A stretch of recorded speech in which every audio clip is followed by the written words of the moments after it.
আপনাদের স্বাগত। আজকে আমি আপনাদের সঙ্গে শেয়ার করছি আলু বেগুনের মশলা কারি। এই মশলা কারিটা শুকনো শুকনো হবে।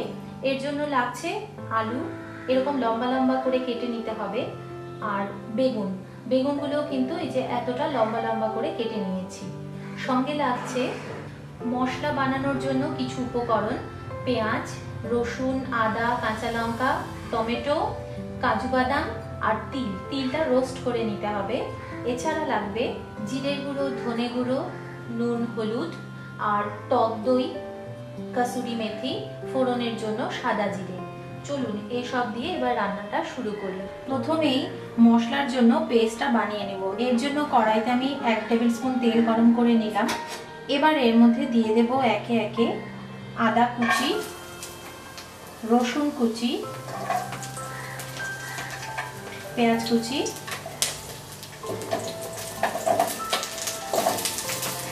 লঙ্কা কুচি, যা যা রেখেছিলাম সেই সব কিছু দিয়ে দিচ্ছি।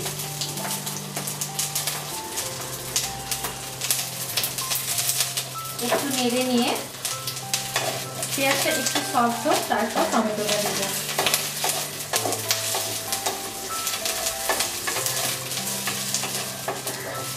মশলার জন্য এই যে পেস্টটা বানানো হবে, এটা কিন্তু আপনারা চাইলে সর্ষের তেল না দিয়ে বাটারেও করতে পারেন। বাটারে একটা ভালো ফ্লেভার পাওয়া যায়।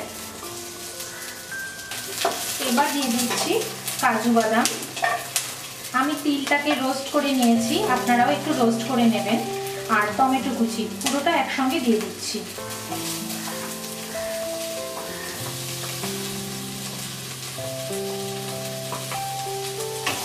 দিয়ে দেব একটু সামান্য পরিমাণে নুন,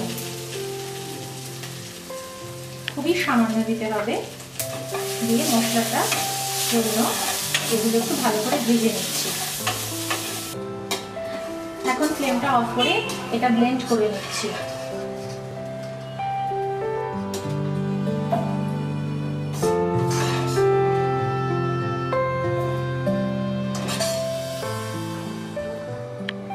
এবার ওই একই কড়াইতে আরো একটু তেল গরম করে নিয়ে আমি বেগুনগুলো ভেজে নেব।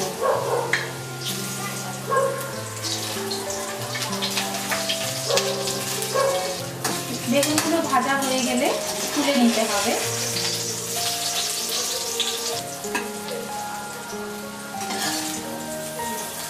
আলুগুলো এই একইভাবে ভেজে নিতে হবে। আলুগুলো অবশ্য ভাজার সময় একটু নুন দিতে হবে। বাকি বেগুনগুলো এই একইভাবে ভেজে নিলাম।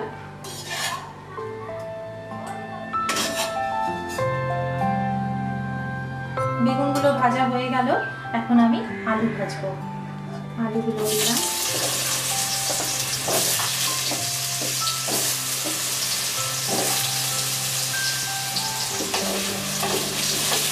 আলুগুলো দিয়ে একটু ভেজে দিচ্ছি, তাহলে তাড়াতাড়ি সফট হবে।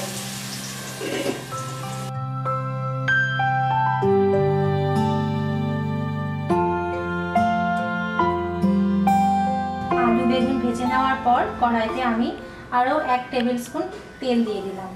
আমি তো সর্ষের তেলের রান্নাটা করছি, আপনারা চাইলে কিন্তু সানফ্লাওয়ার বা সয়াবিন অয়েলও করতে পারেন। তেলটা গরম হয়ে গেছে, এর মধ্যে দিচ্ছি জিরে ফোড়ন।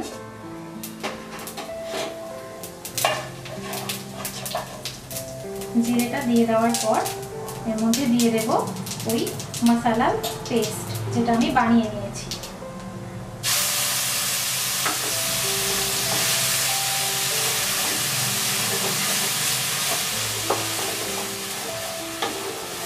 এখন এর মধ্যে মিশিয়ে দিচ্ছি জিরের গুঁড়ো, ধনের গুঁড়ো, দিচ্ছি হলুদ গুঁড়ো আর নুন। নুনটা পরিমাণ মতো দেবেন। দিয়ে মশলাটা কষানোর জন্য অল্প একটু জল দিচ্ছি। এখন এই টক দইটা আমি ওর মশলার মধ্যে দিব। তার আগে টক দইয়ের মধ্যে দিচ্ছি 1 টিস্পুন কাসুরি মেথি। কাসুরি মেথির সাথে টক দইটা ভালো করে মিশিয়ে নিচ্ছি। বেগুনের রেসিপি তো অনেক রকম ভাবেই আপনারা খান বা বানাতেও পারেন। এই রেসিপিটা একবার ট্রাই করবেন। এটা একটু অন্যরকম, ভীষণ ভালো লাগবে, কিন্তু রুটির সাথে খেতে খুব ভালো লাগবে।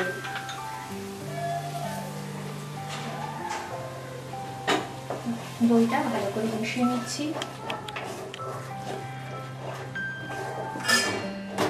মশলাটা আর একটু কষবে, এর জন্য আমি দইয়ের বাটিটা ধুয়ে আরো অল্প একটু জল দিচ্ছি।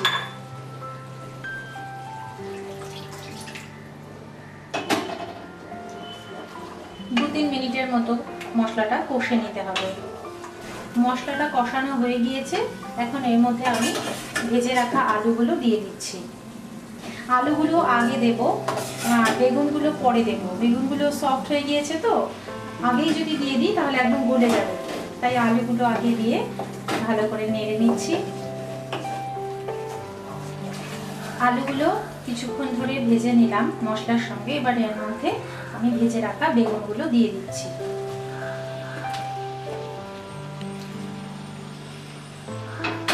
বেগুনগুলো দেওয়ার পর খুবই হালকা করে আলতো হাতে নাড়াচাড়া করতে হবে, না হলে বেগুনগুলো গলে যাবে।